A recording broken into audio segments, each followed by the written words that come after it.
Hi everyone, welcome to the Footy Fantasy Pod. We have Yannicka here from City. She's delighted. We have the defending asterisk champion, COVID champion, Ola, representing Liverpool from here. Before I jump in, once you're watching this, subscribe to all our addresses to be at the end of the pod. Share as much as you can. We're talking about the big game, the big talking points, man of the match, and we'll do a combined 11 for the game. Let's just jump in right in. Yannicka, I know Gundogan Zidane, like you call him, has made you excited and probably made your weekend or your week. Tell us how good City were. Yeah, I think City were good. It was a solid performance from us. What I would say is obviously in terms of the performance, even though the scoreline was 4-1, it wasn't one of them games where we went to Anfield and, turned Liverpool over. It wasn't like that. It was pretty end-to-end. I thought it was quite an evenly matched game. There were parts where Liverpool were on top. There were parts where Man City were on top. And it was kind of like a bit end-to-end, which obviously as a City fan and probably as a Liverpool fan, it's not fun to watch. But obviously, for a neutral, it's probably quite good. But yeah, I think City were quite professional. Obviously, defensively, we are so much better this season. We don't really make too many mistakes at the back. And I think because of that, that allowed us to kind of win that game by the result that we did. I do think, though, if Alisson doesn't make the two mistakes that he makes, it could have gone differently. Because at 1-0, I was actually doing like a live watch along, and the Liverpool fan that I was doing it with was like, it's game over. And I was like, now there's more goals in this game. And he was like, nah, City have won it because I can't see us scoring. And, obviously then there was a penalty, and then it was kind of like it was even, and I think anything can happen in games like that.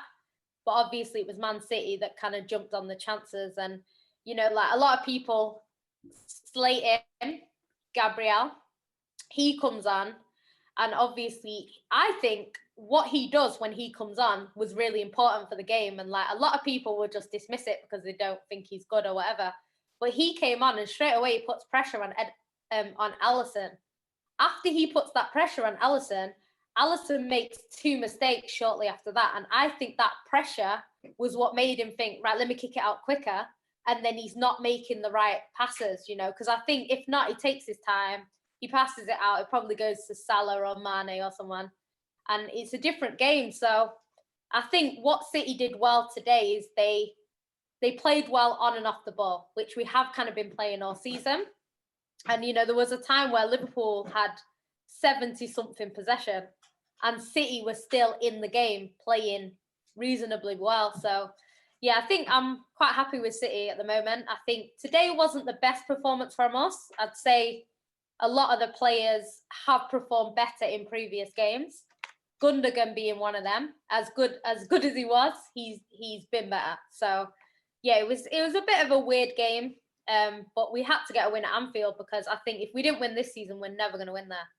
So, that's true. That's a great point. This is the best opportunity. I agree. In my opinion, talking about City before we move to Ola, is I think Pep has made a tactical switch. And I know we kind of talked about it before the pod, is he doesn't press us high anymore with his forward line so that, he doesn't give that space down the middle.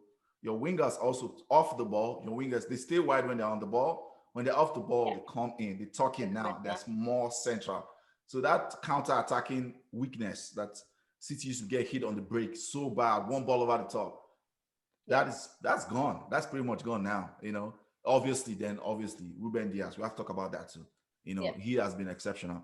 Apart from, I know he made an error today, but he has almost not put the foot wrong all season, and that's incredible.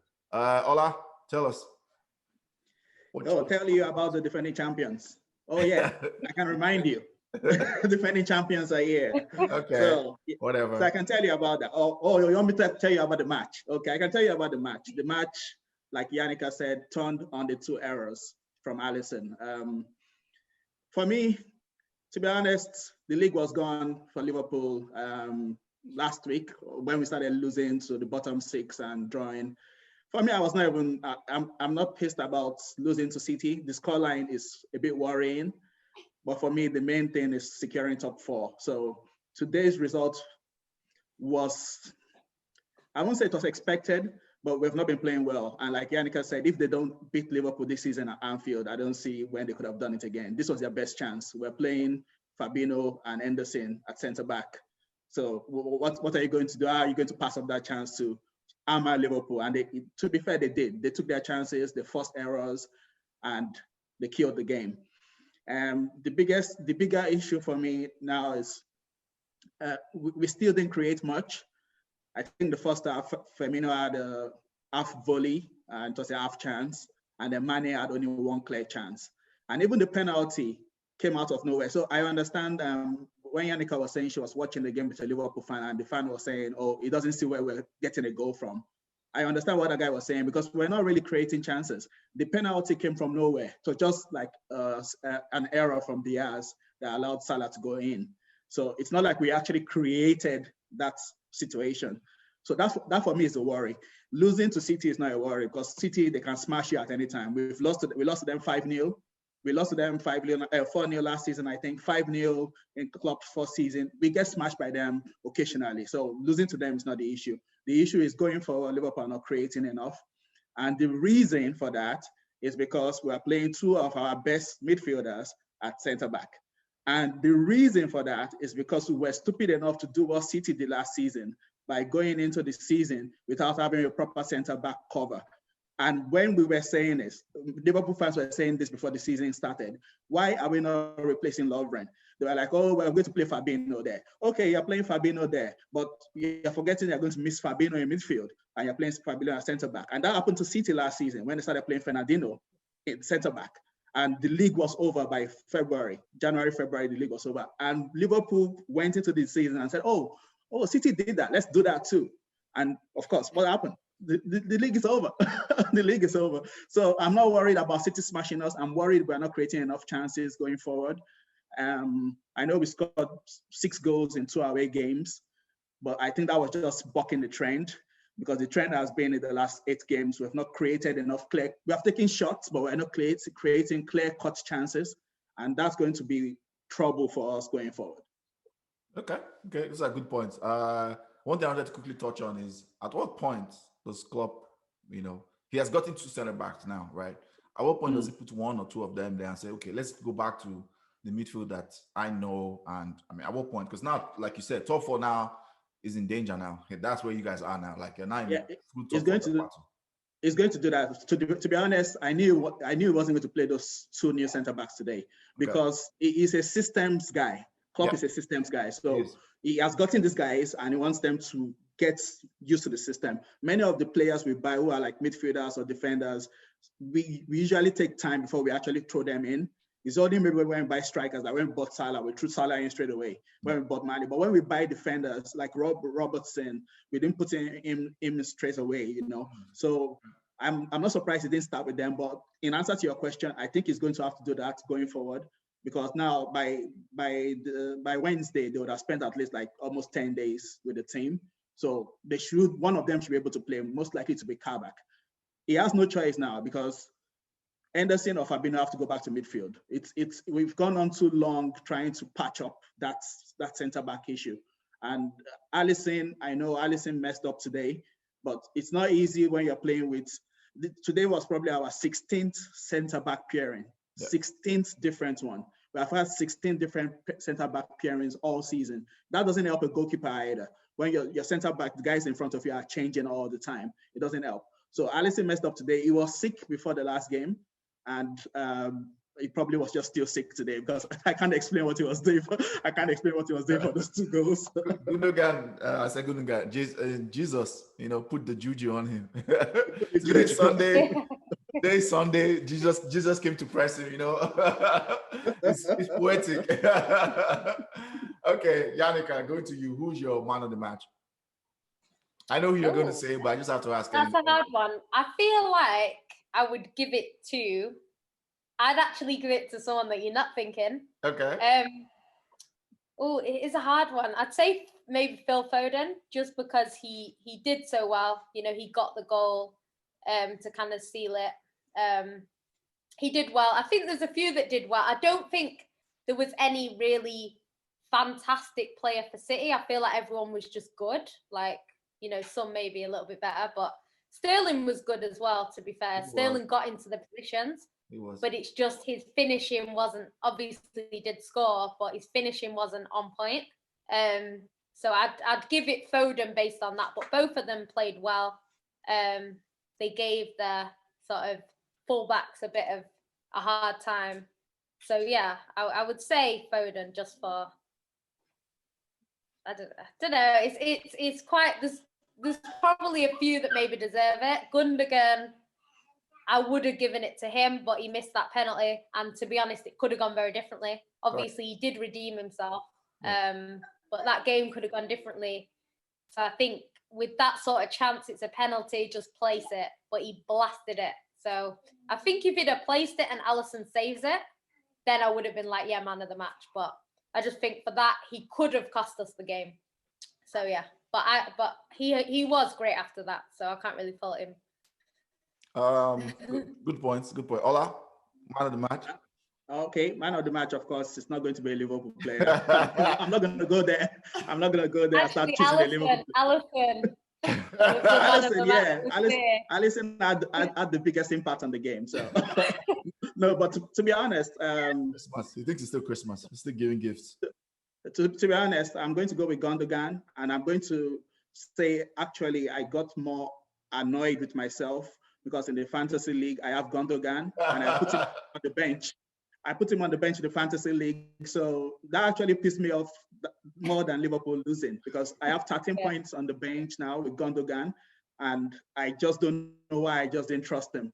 I should have put him in the team because he has been on fantastic form. He has been scoring goals, assisting goals, and for me, he was man of the match. Apart from missing the penalty, that's not unusual. Man City players miss penalties against Liverpool. Mahrez, that's true. De Bruyne.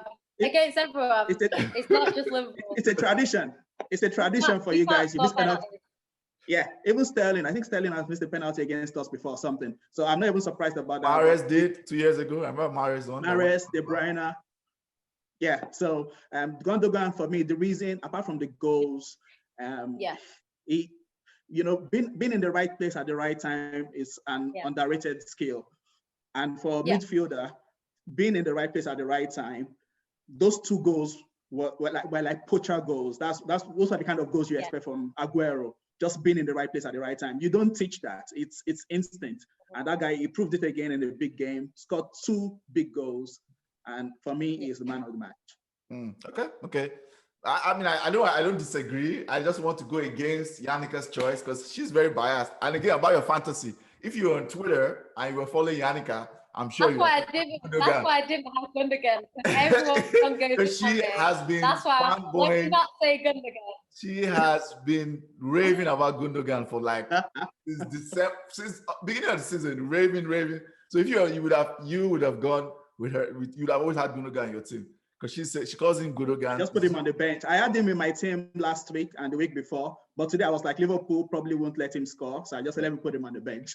I thought it was good with that game. I think I did a 2-1 prediction on the NBC Sports predict. I did 2-1 for City. I thought City was going to win, but I didn't expect 4-1. My man of the match as a neutral looking in.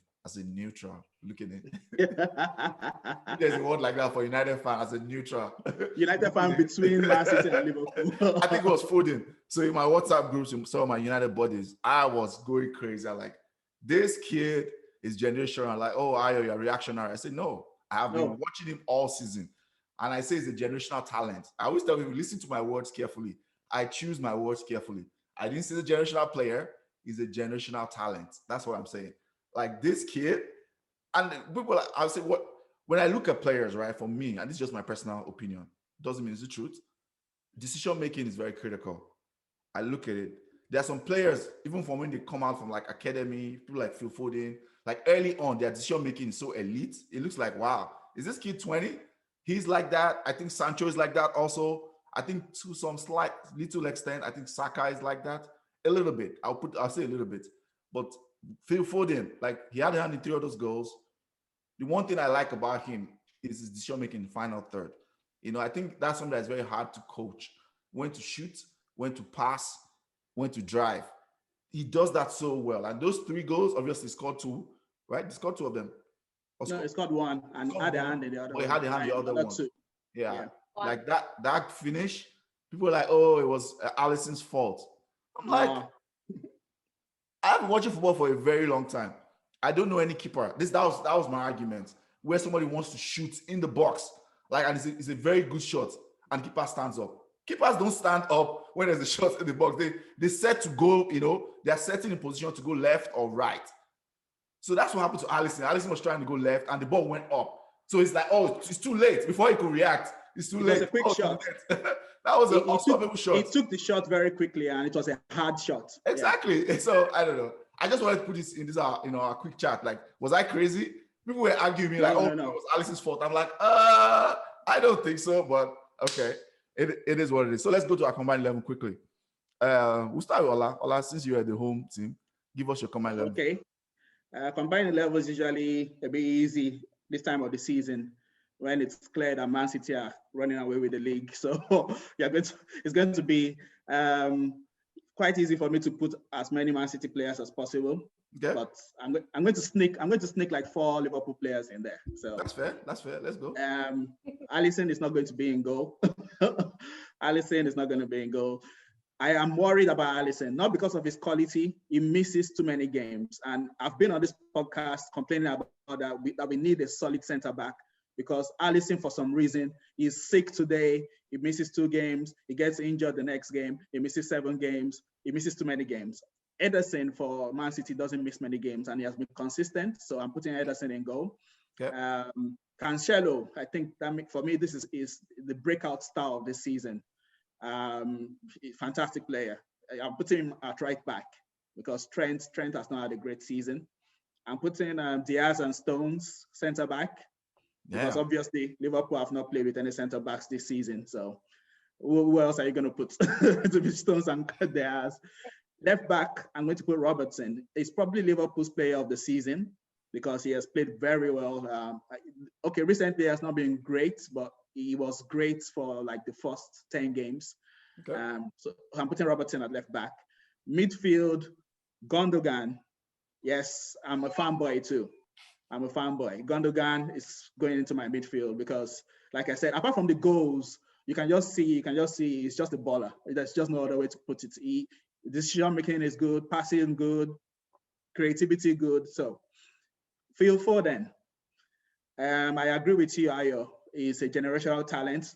And I know what you're saying. I know what you're saying when you say that. Because for Liverpool, we have Curtis Jones, who I know you also like. You like Curtis Jones. I do. Yeah. But the thing is, Phil Foden is another level, or even 2 levels higher than Curtis Jones. It really is. Because Curtis Jones, sometimes his decision making is not great, but Phil Foden is like he has a complete package already. He knows when to, like you said, when to drive, when to create, when to shoot. He has all of it already. And they're basically the same age. I think they're both 20. Yeah. So Phil Foden and Gundogan in midfield. I'm going to put Gini Wijnaldum in midfield just to sit in. And the reason I'm sticking him there is he's probably been one of our better players this season. I'm not saying that he has outperformed Rodri or whoever, but I don't think Rodri has outperformed Gini Wijnaldum either. So it's a toss-up. So I'm sneaking him in. And forward Salah is going in. I don't think I don't have to talk too much about him. 16 league goals, 22 goals for the season. Mane, I'm putting Mane in too. I think he has had a good season. It's a pity we missed him for 2 games. Today, I think he played well. And I'm going to put Raheem Sterling through the middle because Raheem Sterling has not a fantastic season, but at least he has done better than Firmino up front. I think he has scored more goals than Firmino this season. That's true. And so I'm going to put Sterling. Pretty much a false 9 now. Pep has been playing this rotating false 9 thing also. Yeah. So I'm putting Sterling up front. So that's it. Ederson, Cancelo, Diaz, Stones, Robertson, midfield, Gundogan, Foden, Gini, up front, Salah, Sterling, Mane. Who's the manager? Manager is Klopp. Klopp is the manager because let me tell you, there are not many managers who will still have us in the top 4 with all the nonsense we've gone through this season. With all the nonsense we've gone through this season, we've been missing 9 senior players. I know injuries happen to everybody, but I think it could have been worse if there was another manager if it was another manager, I think we'll be 7th or 8th now. I think we would have been 7th or 8th now. So that's fine. That's not the perspective. This is one of those gray area things. So that's fine. It's a gray area that we will never know. But I see your point. I'm more on your side, but I'm trying to play devil's advocate in my head. But yeah. But when Pep wins the Champions League, I'll put Pep above him. Okay. When he wins it with Man City, I'll put Pep above him. No problem. Okay. Yannicka, go for it. Let's see your combined 11. I agree with most of it, to be honest. I think definitely Edison's been really good this season.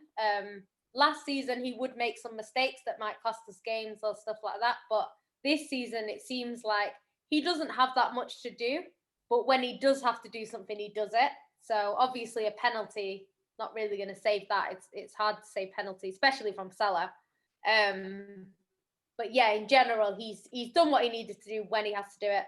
So yeah, I think he's having a good season, Edison. The back four, I'd agree with. We don't have a left back.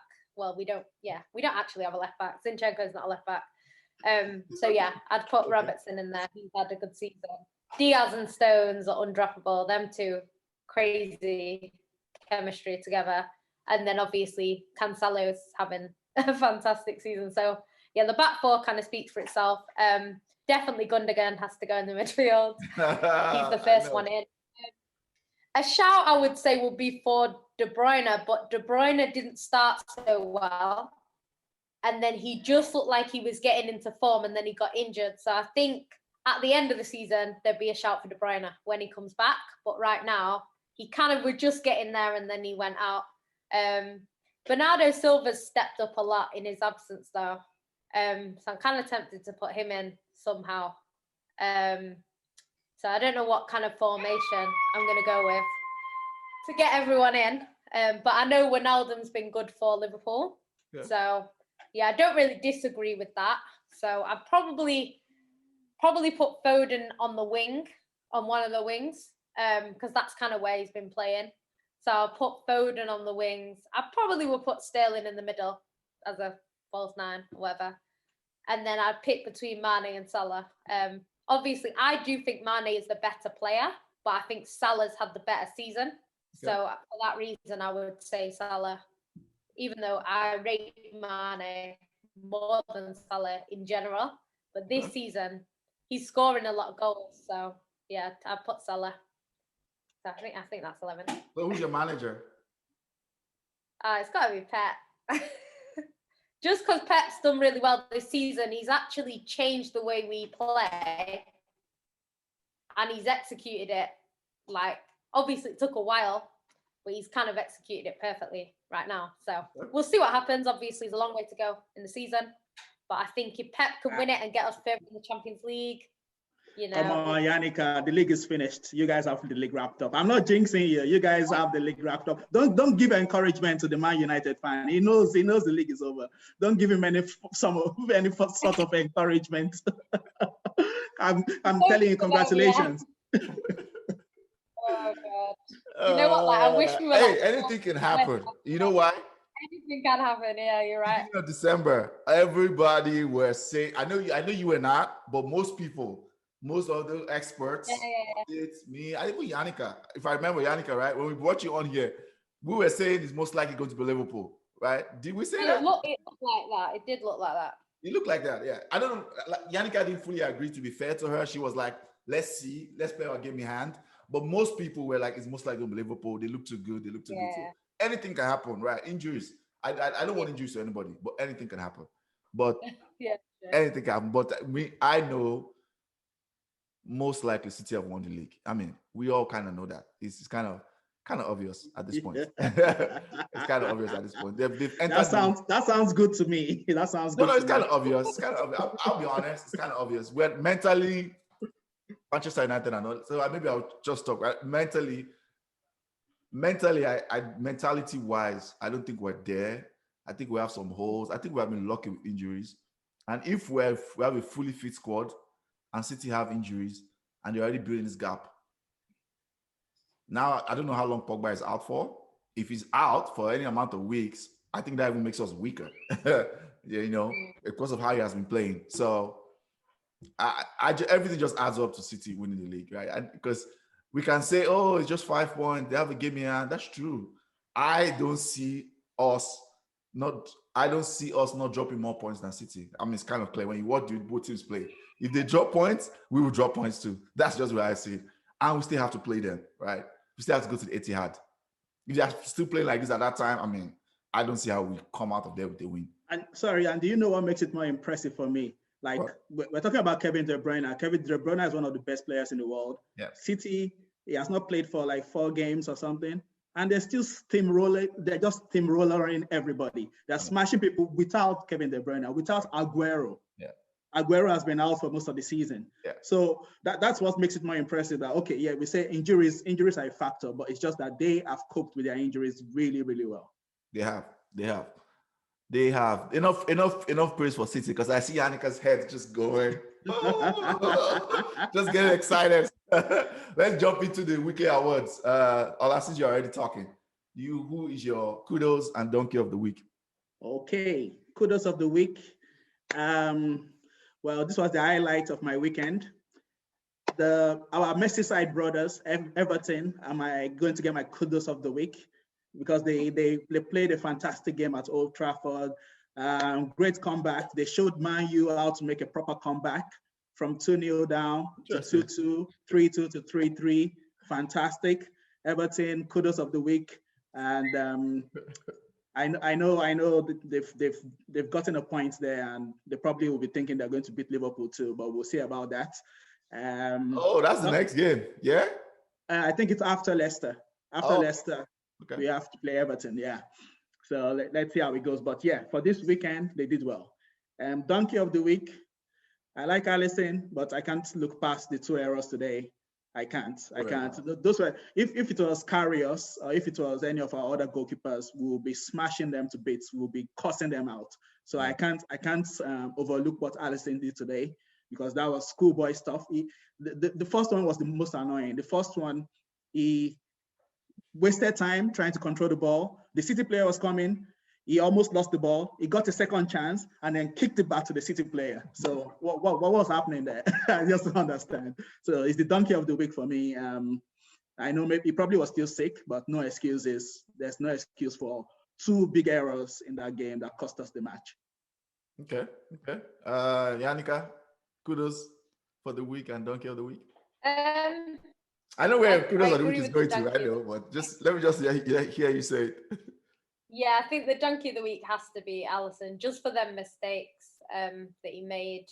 And yeah, like he says, he had another chance as well, and then he did it again. So if it's 2 different mistakes, like you can argue, say like he takes someone out and it's a penalty, and then he makes the passing mistake, then you could say, oh, it was 2 different things, but it was kind of like the same thing. So I think in that respect, it has to be him. And in terms of kudos, yeah, I was going to actually say Calvert-Lewin for getting that goal. What? At the end. What is all this? Yeah. So, just to annoy you, I'm going to give it Gundogan for getting City back into the game. Okay, that's what y'all are doing. Okay, I'm going to annoy everybody too now. My kudos of the week goes to that man called Bruno Magnifico Cantona Fernandes. Look, goal. Look. His goal was Cantona-esque, you know? He's like, goal. no, it's Cantona-esque. Now the audacity to see that, keeper is good. He whips it in. There's nobody in the Premier League that can score that type of goal in the whole Premier League right now. I said Gundogan. See, she's putting Gundogan on. Bruno Fernandes.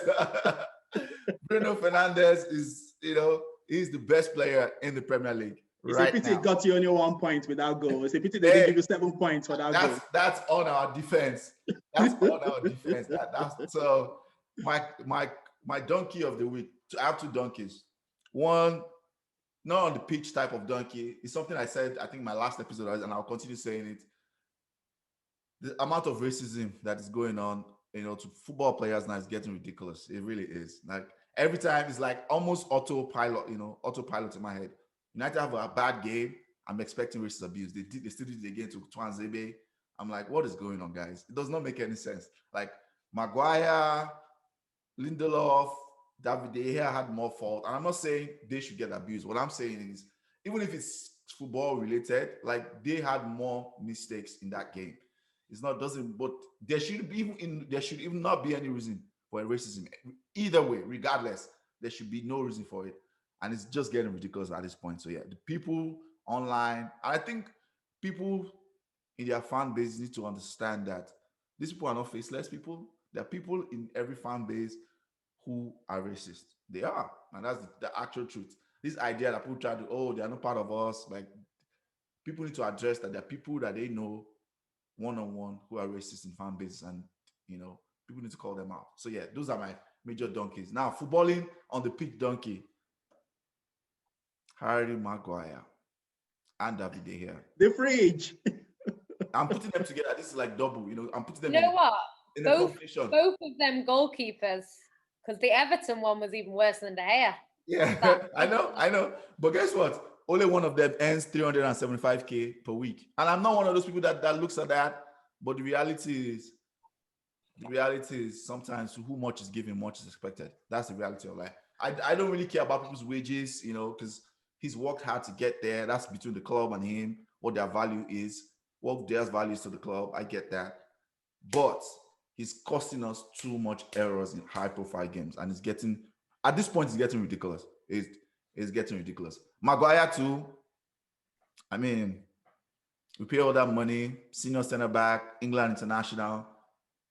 Week, he's done these crucial moments, Spurs, and this is not just today. He did it against Spurs, Champions League, like simple highline today, just like your line, watch your line, and it keeps everybody on too quickly, keeps everybody on side because of his either decision making or lack of not trusting his speed. He wants to go ahead of everybody. It's like, come on, I'm not going to. I don't like praising Scousers, but like I'm looking at Liverpool with two midfielders, their center back. They know how to keep a high line. Like, people are drawing. I mean, so for me, all the excuses people keep making for him, I'm not listening to that. So those are my donkeys for the week. We've come to the end. We have a couple of minutes left. Yannicka, thanks for coming on. I know you're still doing your work with Sarcasm City podcast, right? That's what's called. Sarcasm City, yeah. Sarcasm City podcast. Okay, yeah. Check out Sarcasm podcast. Anybody who's watching, Ola, it's okay. Yep. No, it was a tough one today. Defending champions. Okay. When was the last time Man United fans said those words? Defending champions. It's almost 8 years now. Wow. Before you know it, it'll be 10 years. Okay, wow. No problem.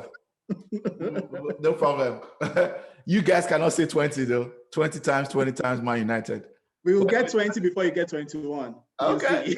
Let's see. Let's see. We'll find out. Well, thank you guys for coming on.